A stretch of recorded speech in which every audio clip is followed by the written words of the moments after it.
Good evening and welcome to India Watch. I'm Palki Sharma Upadhyay. On this show, we track the biggest stories in India. With the new government in charge, there are new challenges and new targets.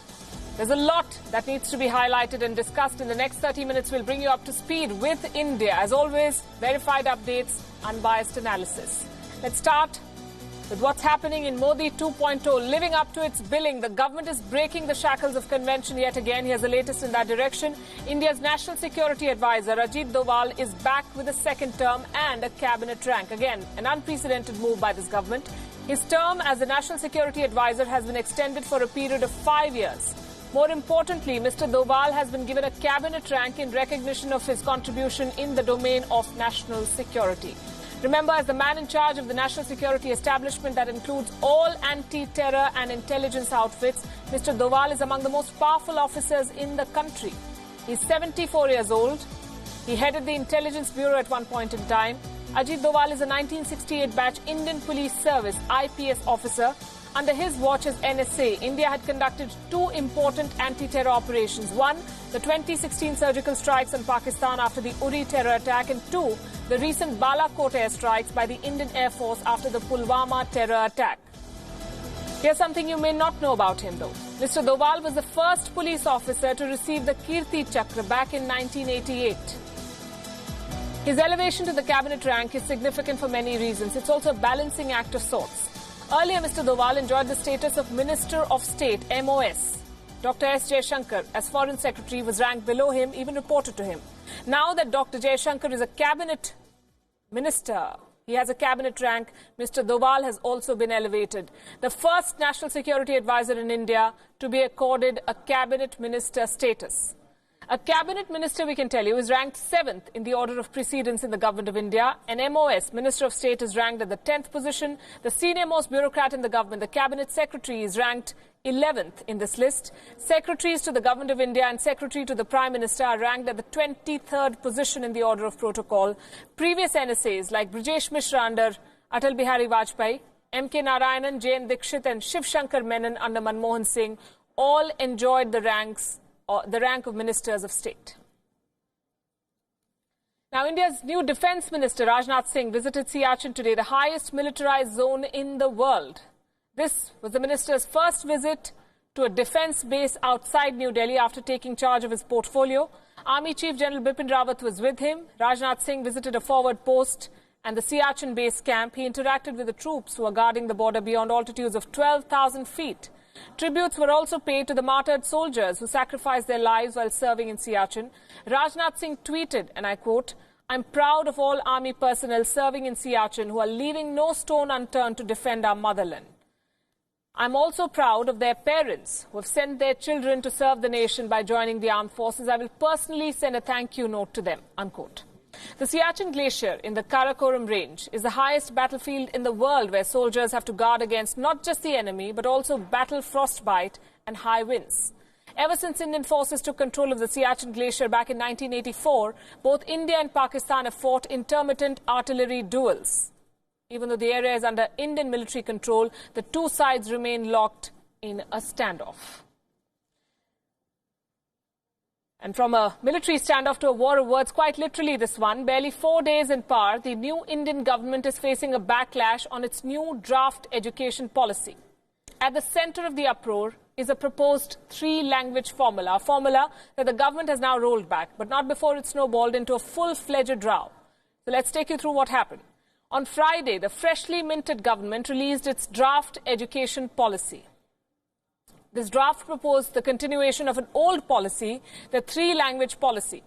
A section of schools in India have been following the three-language policy since 1968. It's been decades. This policy says, and I quote, "The study of languages by students in the non-Hindi speaking states would include the regional language, Hindi and English." So what the government proposed was not new. The draft said this: students starting from preschool or grade 1 will be exposed to 3 or more languages.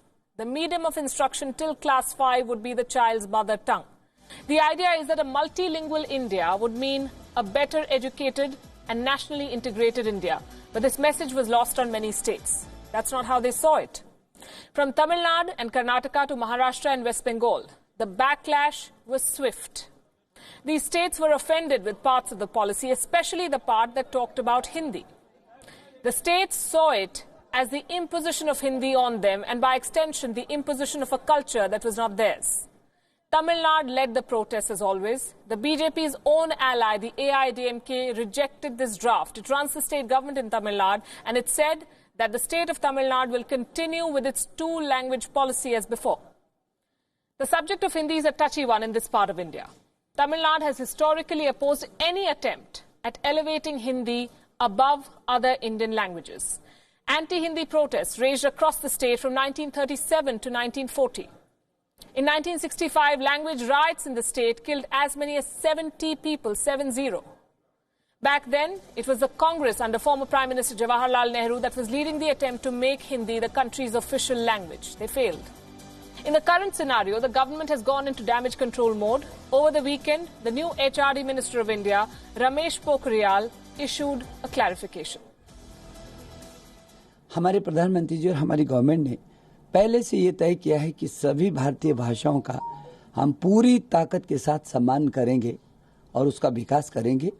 किसी भी प्रदेश पर कोई भी भाषा थोपी नहीं जाएगी। No imposition, he says. On Sunday, Tamil-speaking ministers Nirmala Sitharaman and S. Jaishankar posted identical tweets in Tamil, saying that the national education policy was only a draft. They also said that the government had sought feedback from the general public. These tweets ended with an assurance that no language would be imposed. And within a day, the government has acted.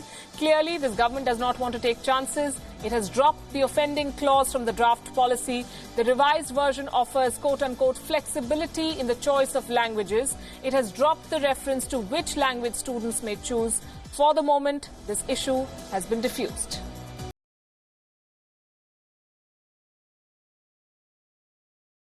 Economy. The second term of the BJP government began with some bad news. India is no longer the fastest growing large economy in the world. For the first time in nearly 2 years, India has fallen behind China. The numbers are not encouraging. In the March quarter of the last year, the economy grew by just 5.8%. The annual GDP stood at 6.8%. That's a 5-year low. These numbers do not paint a bright picture. There is a clear economic slowdown. People are not spending enough. There is weak consumer demand. If that wasn't enough, the unemployment numbers are worse. The jobless data, the unemployment rate was at 6.1%. That's a 45-year high. Clearly, the new finance minister has her task cut out. All eyes now will be on the next budget. And there is hope that Nirmala Sitharaman can announce some major steps to revive the economy. What can she do? The nature of this problem is complex, and it needs a complex solution. Demand for cars and other automobiles is down. Demand for bank credit is low. Demand for fast-moving consumer goods and consumer items like milk, medicines, vegetables, and more is no longer growing. Basically, a large number of Indians are holding back from spending within the markets. The unemployment numbers have added to the concerns. Some problems can be fixed in the short term. India's economy has been driven by domestic consumption, so giving more money into the hands of the people could help in the short term. Last week, the BJP government extended the PM Kisan scheme to all farmers. The scheme was introduced as part of this year's interim budget. Small farmers were promised 6,000 rupees a year. Now, all farmers in India are entitled to this benefit. All of them will get the 6,000 SOP. Finance Minister Nirmala Sitharaman could consider income tax cuts for her first budget. The BJP had made this promise during the campaign. It will give more money into the hands of the common man, more money to spend. Other challenges like jobs need a long-term solution. Weak export numbers are also a roadblock for creating jobs. Boosting exports is both a challenge and an opportunity for the Modi government. Several business persons feel that India has an opportunity to make the most of the trade war between America and China. Some have raised demands for cuts in tariff rates. There are other options to boost export levels as well. The government could come up with a new and major export promotion scheme. Beyond that, India needs reforms to give small and medium-sized businesses a boost. And for that, they need cheap credit. And that brings us to the third major problem that ails the Indian economy: bad loans. A major challenge for the finance minister will be to fix the liquidity crisis of public sector banks. Bad loans have left a major hole in their balance sheets.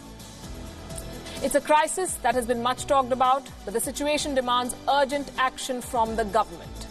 Recovery of bad loans has not been fast enough. The Modi government laid the foundation to fix the situation in its first tenure. The Insolvency and Bankruptcy Code was introduced. It was the most significant financial sector reform of the Modi government. The aim was to give a speedy resolution of stressed assets valued at more than 10 lakh crores. So far, the Insolvency and Bankruptcy Code has had a success rate of around 43%. But the Modi government needs to do more.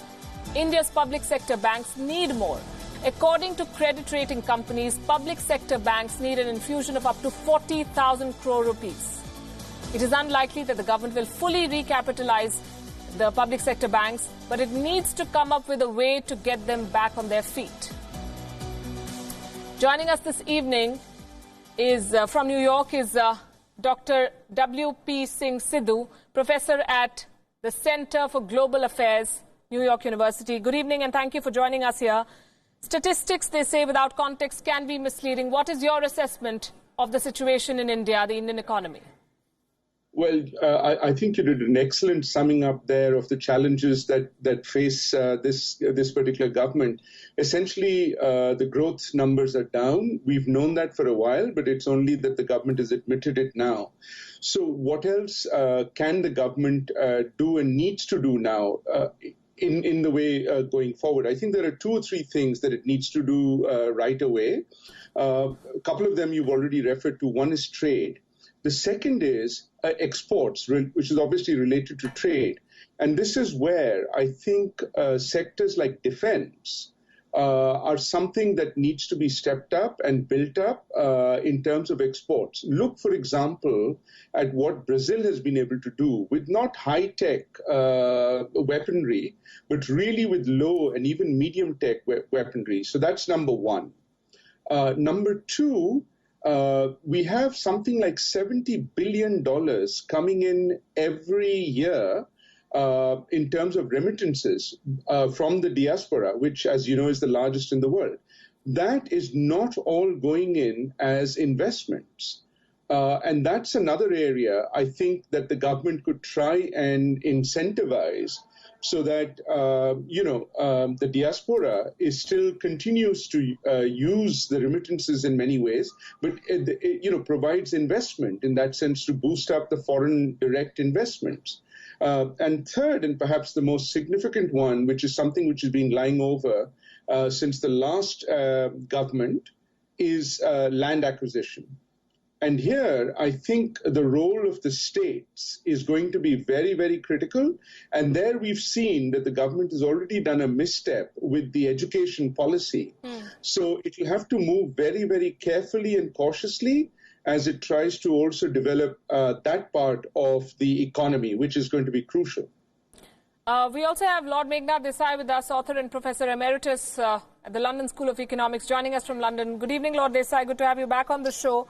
The jobs data is something we discussed during the election. It's back in the news. At that point, the government said that those figures are wrong. Now they say the method of calculation is different, but the crisis, or if I can call it the crisis, persists. 45-year low. How can this be fixed? I think the unemployment numbers are junk. I have said they are junk, and I'll continue to say they are junk, because if the economy has been growing more or less at 7% for the last 5 years, unemployment cannot be at 45-year high level. Because 45 years ago, Indira Gandhi was in great trouble, and there were public demonstrations, marches, railway strike, and to compare 2019 with 1974 is just bananas. I mean, nobody should seriously put those numbers forward. But that apart, I think the GDP numbers, first of all, yes, they are down. But I think the reason is very simple. Pending the election, people have been suspending spending because it raises uncertainty. The markets are very afraid of uncertainty. And now that the elections are over, there will be a rise in spending, but also the government will be able to spend money, because the government could not spend money except in the vote on account which they had put forward last February. The budget will come very soon, and that will restore the momentum in the economy. I think India's economy is by and large pretty sound, and I think what the government has been doing, fiscal responsibility and sort of spending, I don't think one can afford a tax cut, because as it is, the government of India doesn't collect that much revenue as a proportion of GDP. And if it wants to do big spending, it will not be able to afford income tax cut unless they cut expenditure somewhere else. I was very struck by what your previous person said. I didn't get his name. But, remittances, I think, again, remittances, India has the highest number of highest in dollars of remittances coming from abroad. 80 billion came in 2018. But, ultimately, these are money people are sending back home to their families. And those families ought to be able to spend them wherever they like. Obviously, sometimes they build houses, and that is a kind of investment. But you can't actually say you have to go invest in the stock market or something like that. My view, government ought to do something, but there is no panic. There's absolutely no panic, because also its quarterly numbers will be revised. Right. These are just preliminary numbers. And, in economics, no number is accurate within plus minus 1%. So, you say 5.8, it could be 6.8, 4.8. We don't know. So I think the important thing for Nirmala Sitharaman is to keep her head, and she's a very sensible person, and I think move very cautiously. I agree with the previous speaker that the insolvency and bankruptcy code is very important. The government has to push more in it. But there was a suggestion a while ago that the Reserve Bank of India has excess reserves, and we are awaiting the report from a committee. Bimal Zalan is the chairman of the committee. If they recommend that those excess reserves can be reduced, then that money can be used to boost up the capital of the PSU banks. Right. Because I think there would be enough money there. And then I think what the government ought to do is to sell, so privatize at least part of those banks. They ought to sell that to private sector as equity and have a mixed ownership rather than this 100% public ownership. I think 50 years on from Indira Gandhi's ghastly reform of nationalizing the banks, the time has now come to unwind that mistake and slowly let the banks perform in the market, because what has happened is by being publicly owned, they've had very bad management. They have made serious mistakes in lending money to unworthy borrowers. And I think we need serious discipline. And I'm sure Nirmala Sitharaman will improve the discipline, and then the cost of credit will fall and liquidity will improve. Right. Lord Desai, WPS Sidhu, thanks very much. Your words are very encouraging. Stay the course, and the picture isn't as bad as it looks at the moment. And if there is a cut in slowdown, there's a cut in spending, it's temporary, and things will improve from here on, is the verdict there. India, of course, will be celebrating its 72nd Independence Day in a couple of months. It's been quite a journey for a country that nobody gave a chance of surviving together. India has made great strides on Earth and in space. India's thirst for achievements has led it down many a glory road, but on one count, the road has remained barren and parched, like the throats of millions of Indians without water to drink. It was just last month that Mumbai's tap water was declared fit for drinking. Fit for drinking, finally. It's India's most populous city, the financial capital of the country, and all these years, Mumbai did not have water fit for drinking. It's only now that the municipal corporation has given the thumbs up. Just 0.7% of water samples, less than 1% of water samples in Mumbai contain coliform bacteria. Now, this bacteria is an indicator of disease-causing organisms in drinking water. The WHO's limit is 5%. So, at less than 1%, Mumbai's tap water is arguably safe. That should be good news, right? But nobody is celebrating. And here's why. Every year, Mumbai suffers from more than 1 lakh cases of diarrhea. And the problem isn't limited to the city. Water contamination is a serious issue that India as a whole is battling. Clean drinking water is a luxury that only 2 of India's biggest cities can afford. 2 of India's biggest cities. The other one is Delhi. Just a few days ago, the Delhi Jal Board claimed that its tap water is fit for drinking. Can you believe it? It's taken us 7 decades to declare the tap water clean in India's capital. 7 decades. Let that sink in. The Jal Board said that residents of Delhi do not need to use an RO purifier in their homes anymore. Though access to clean drinking water is considered a basic human right, Indians don't have it. Demand for water is said to be twice the present supply. Almost 75% of India's households do not have access to it. 70% of all drinking water is said to be contaminated in India. India is the 3rd worst among 122 countries on the Water Quality Index, the 3rd worst. According to India's Central Pollution Control Board, both surface and groundwater reserves are polluted in India. The number of polluted rivers has more than doubled from 121 to 275. Forget clean drinking water. Most of India is running out of any kind of water. Water levels in this country's major reservoirs has fallen drastically. Groundwater resources, which constitute 40% of India's water supply, are being depleted at unsustainable rates. More than half the country's groundwater is declining faster than it is being replenished. No wonder then that about half of India's population, nearly 600 million Indians, face severe water scarcity every year. By 2020, that's next year, India will be formally categorized as a water-stressed country. That means less than 1,000 cubic meters of water will be available to each person. 21 Indian cities, including Delhi, Bengaluru, Chennai and Hyderabad, are expected to run out of groundwater. According to an Indian government report last year, the demand for water is said to be twice the present supply. This is a very grim situation. And that could force India to lose up to 6% of its GDP. The story of India reminds you of Samuel Taylor Coleridge and his often quoted poem, The Rime of the Ancient Mariner. It said, water, water everywhere, and all the boards did shrink. Water, water everywhere, not a drop to drink. The words ring alarmingly true for India today, a country that is surrounded by oceans, a country that is blessed with many rivers, yet most of its people do not have access to water. We're a country that has made phenomenal headway in science and technology, that is hard-working, a country working towards becoming a superpower. The least we deserve is a glass of clean drinking water for every citizen. Food for thought there. Leaving you with that. Thanks very much for watching.